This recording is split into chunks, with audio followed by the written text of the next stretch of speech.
Today on the Daily Scoop podcast from the Scoop News Group, the former leader of 18F speaks out on the digital services team's deletion.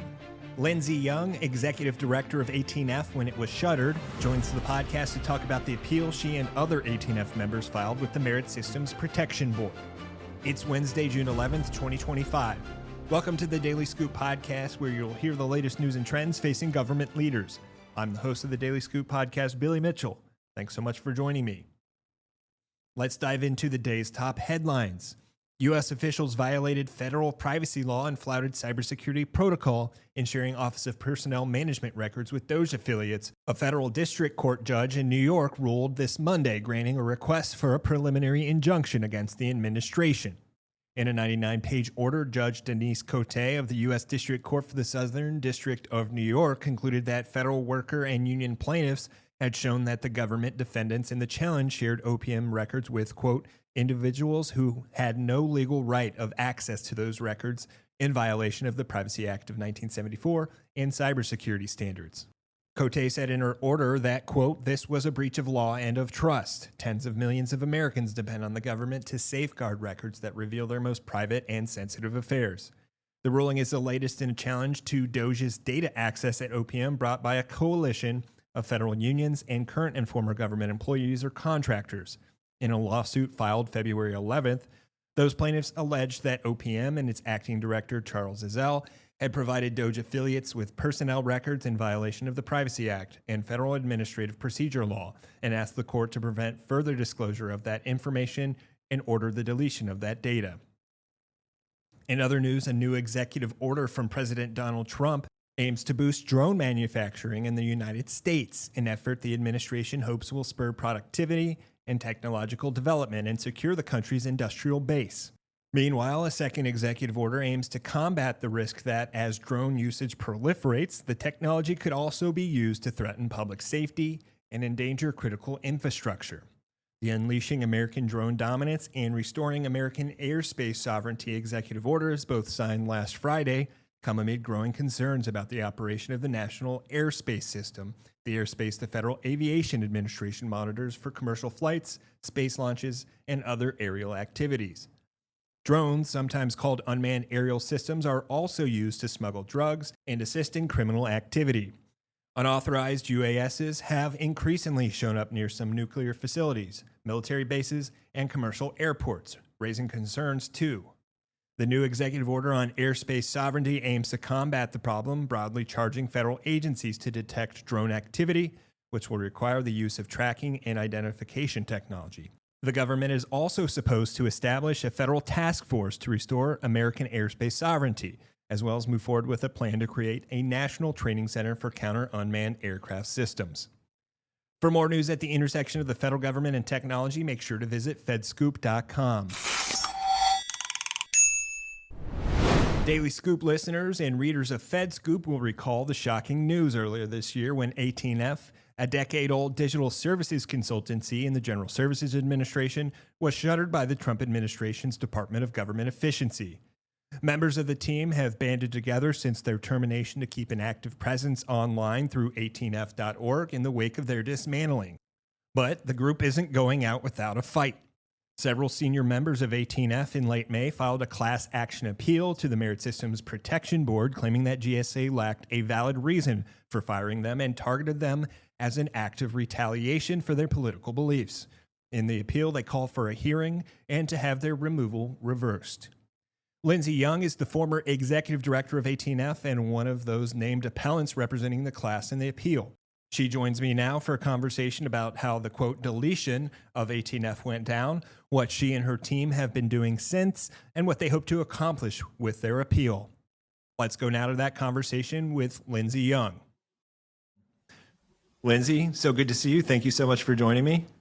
Thank you. Glad to be here. So we first met, we were just talking about this. This will just give some personality to our conversation before we get into the heavy stuff. Back at the end of last year, you were headed out from the FedScoop 50, and we briefly met, and you were headed on with your night. But this is the second time we're having an opportunity to chat. Back then, the world was a very different place, seemingly in terms of the way that the early part of this year has gone. Yes, definitely different circumstances, but I'm still happy to see you. And at that time, Eric Eric Mill introduced me to you as the 18F director, and as we'll kind of get into this conversation, 18F was a casualty of the Doge cuts within the Trump administration, and the news hook of all of this is that after that happened, after the sort of shuttering of the organization and the termination of you and your colleagues, you and I think three others, leaders within the 18F organization, four others, have come and filed a class action appeal to ask for your roles back and to challenge that decision. Am I hitting all the high notes, or at least the broad notes? Tell me if I'm wrong, or explain to us, I guess, about that appeal and sort of what that entails. Yeah, that's correct. We are taking an appeal to the merit board. And this is very much about making sure that we're upholding the rule of law. As civil servants, we took an oath that we took very seriously. And we've continued to try and serve the public best we can. And we see this as a continuation of that effort.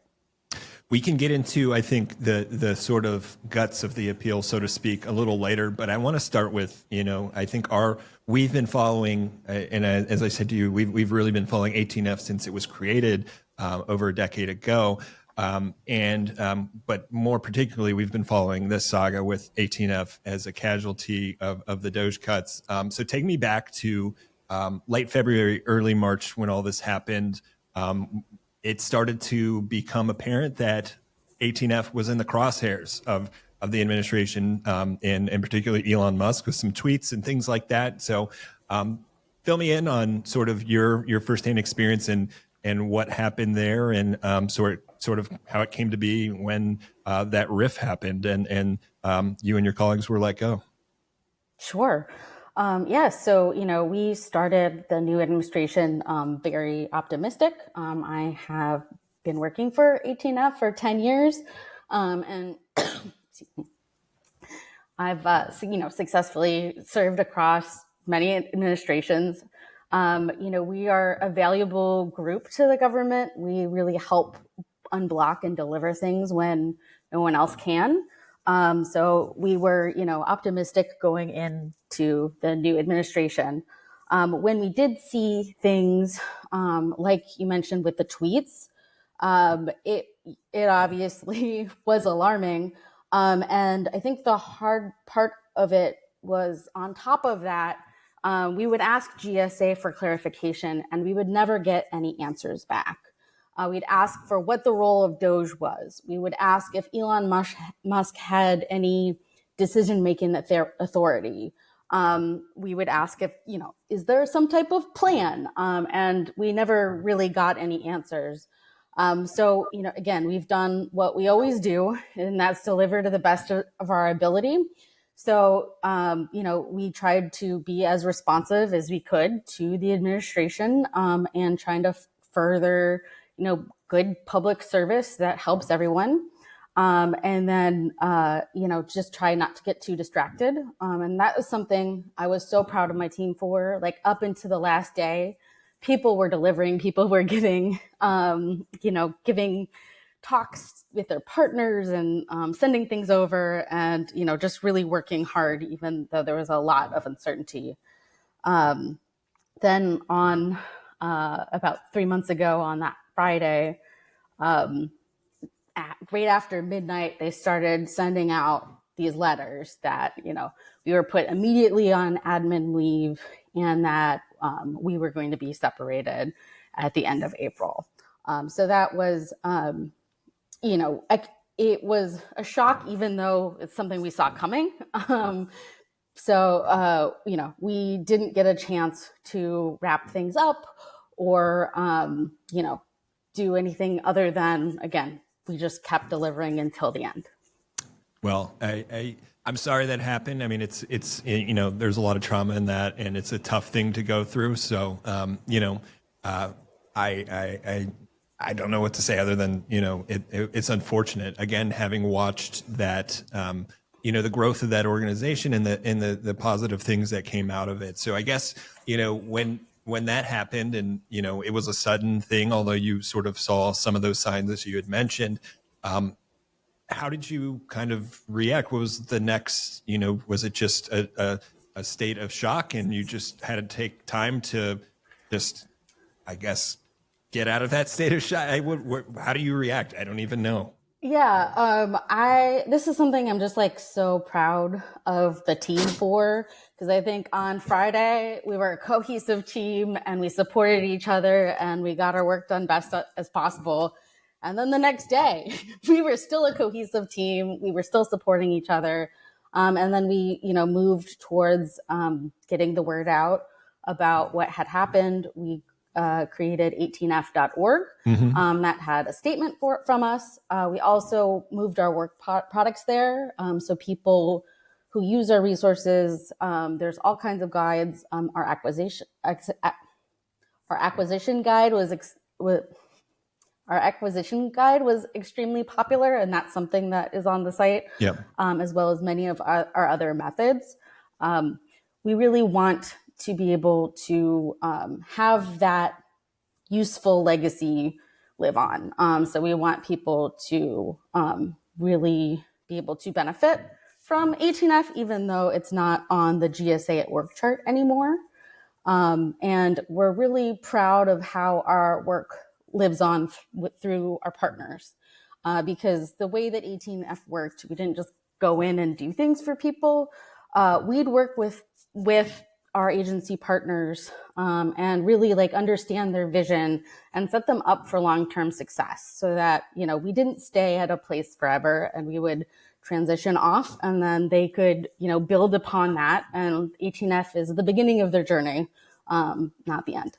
Yeah, well, I know this from knowing 18F and interacting with folks in the organization across the years, but I could tell just talking to you that you're very passionate about the work. It's not just a job. It means more than that. Tell me about some of the work that you were doing that was in the works that, got totally dismantled, side railed, and is now, by all accounts, my understanding is just not being filled. I think the work is the purpose for us existing. Obviously, we were basically helping many different agencies, state, local, tribal, with technical modernization efforts. And those are, very broadly defined to try and make sure that we're improving business processes and services, as we're looking at technology. Some of our partners at the time were weather.gov. So we were working with them to create more stable public data and a modern way of publishing content to their website. And this is real impactful because weather data really needs to be reliable. And we want public access to things like life-saving weather forecasts. Mm-hmm. So that was an important project that was hard to see pause.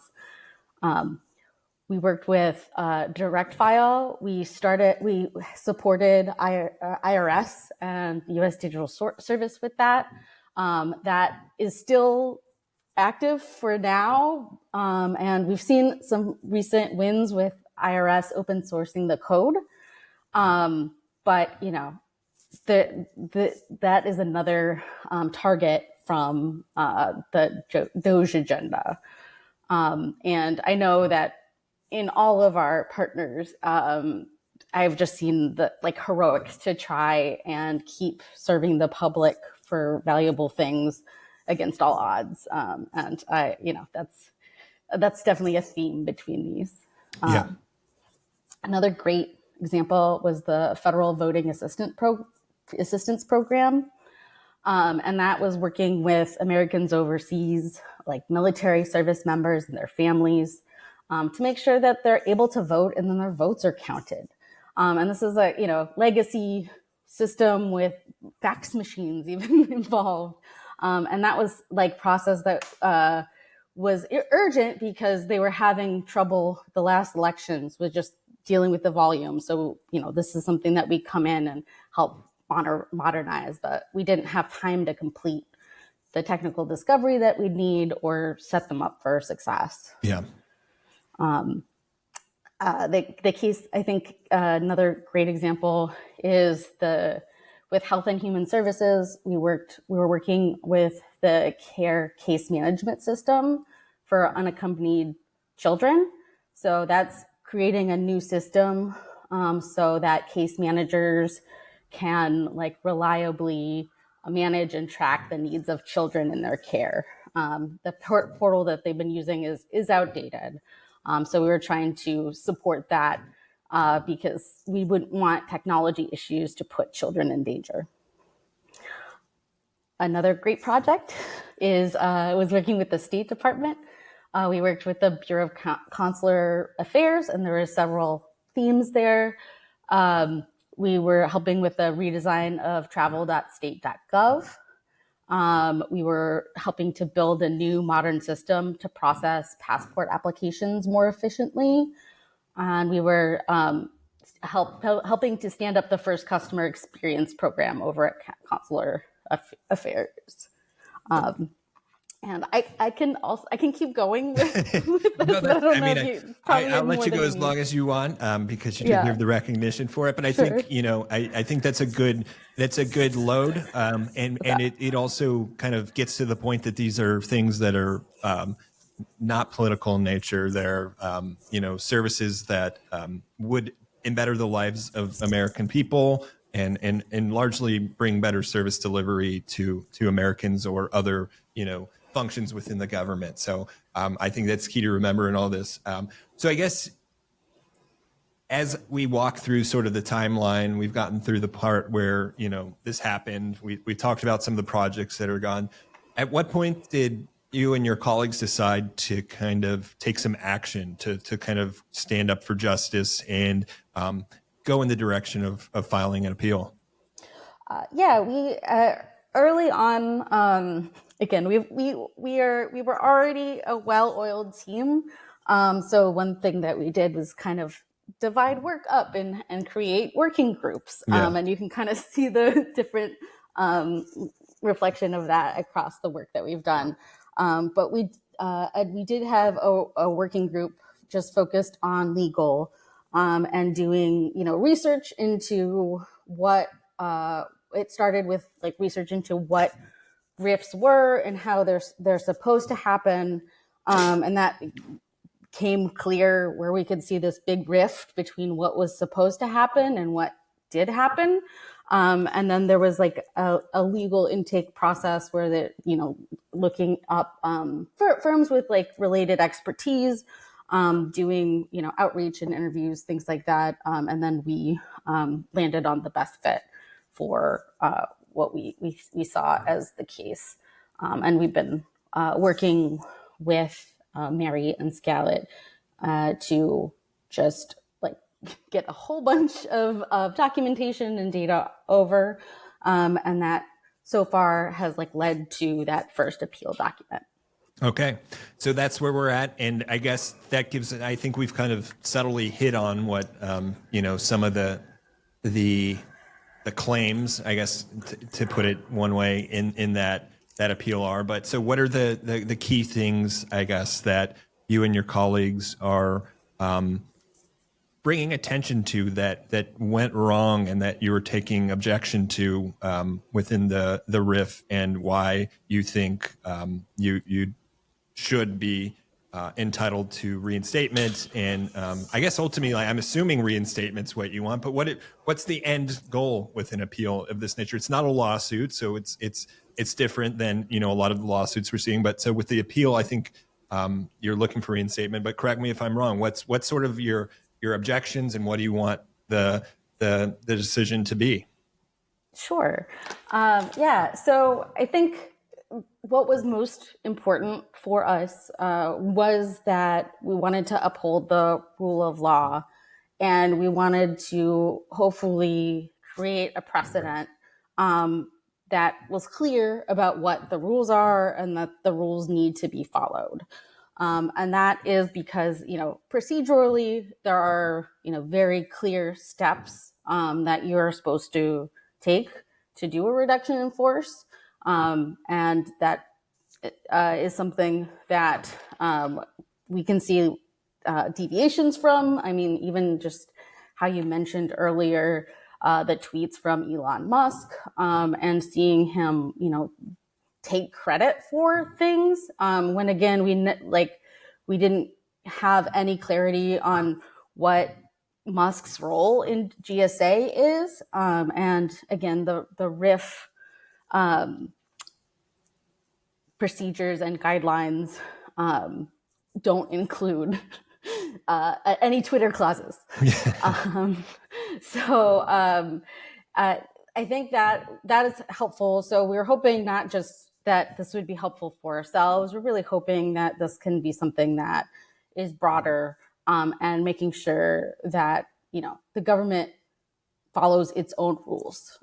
We find that really important as a principle.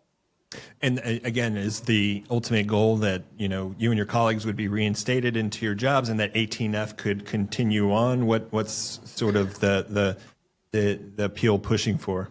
Yes, I think since you did mention it is with the merit board, so this is nothing where any of us are going to be fabulously rich from this. Sure. I think things that we would see would be things like back pay, with regular withholdings and things like that. If again we are, if that's the decision, and I think our jobs would be reinstated. We understand, the political climate, and I haven't seen any change of heart, even though I have seen how clearly missed and needed 18F has been. So the next steps would be out of our court, but I think that formal ruling, and again, protections for ourselves and others. And during, a regular RIF, there are opportunities to find people jobs when their expertise is still in demand, which, we have designers and engineers, product people, all kinds of people that you need to make technology work. So, people getting jobs back and being able to do the work is the work is more important than the org box. But, to do that, you have to do the RIF correctly. Yeah. One thing I want to key in on, because it stood out to me as, important and in terms of the allegations, is that I think it ties back to the tweets in some degree, is that your stance is that this was an act of retaliation. It was targeted. It wasn't just a normal RIF in terms of we need to downsize, we need to get smaller, and this part of the organization is the first to go. It was targeted in your view and your colleagues' view. So what was that about? Yes, and it seemed we could see that this was, early on, everything from the paperwork side looked quite rushed. And we could see that the original tweets were in response to the perception of 18F and diversity, and a real extreme backlash against that. So I guess a couple things I want to, before we kind of close out, that I'm curious, that also stood out to me, mainly because of what we focus on. Another thing, which I don't know that it ties necessarily to the RIF itself, but there was some whistleblowing, I'll say, about the way that the TTS director asked for root access to systems. Tell me why that is alarming, or perceived as alarming within the appeal, and is that normal for somebody of that level to come to an organization and ask for that degree of control? That's a great question. Yes, the requests for access were not typical. I've been in this organization for 10 years, and this is not something that I've seen a high level official ask for.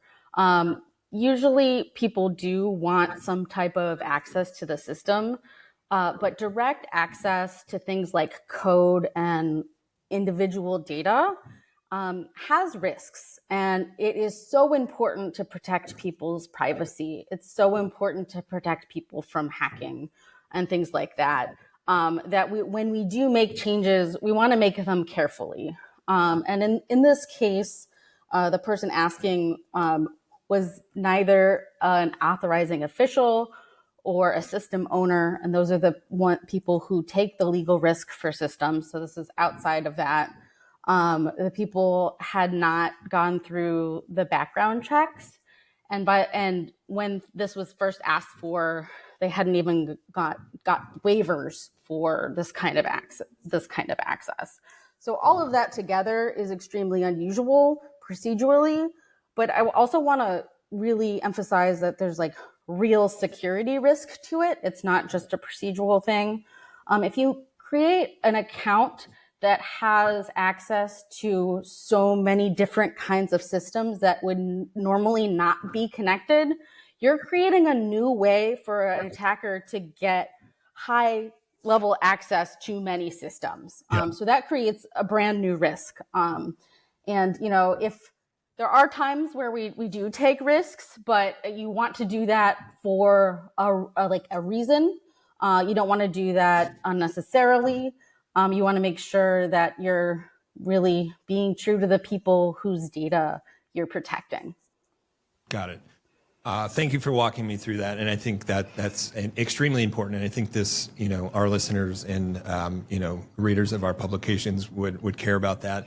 One of the last things I want to touch on, and I should mention that, you guys wrote a post on your 18f.org that sort of announced this, and you kind of lay out a lot of what you're already telling me. One of the things I found to be most important and maybe one of the most convincing points, or at least a point that kind of turns this all on its head, because on one hand, this organization is doing this because they're driving for efficiency, or at least that's the what they're sort of putting out there as their driver for. But you say in there that in doing so, this not only impacts you and your colleagues, but also the American public, because the projects that you're undertaking, some of those that you already mentioned, were the exact type of tech modernization that the Doge itself claims to want, and that this is going to cost the government money in terms of not being able to fulfill on those projects and things of that nature. So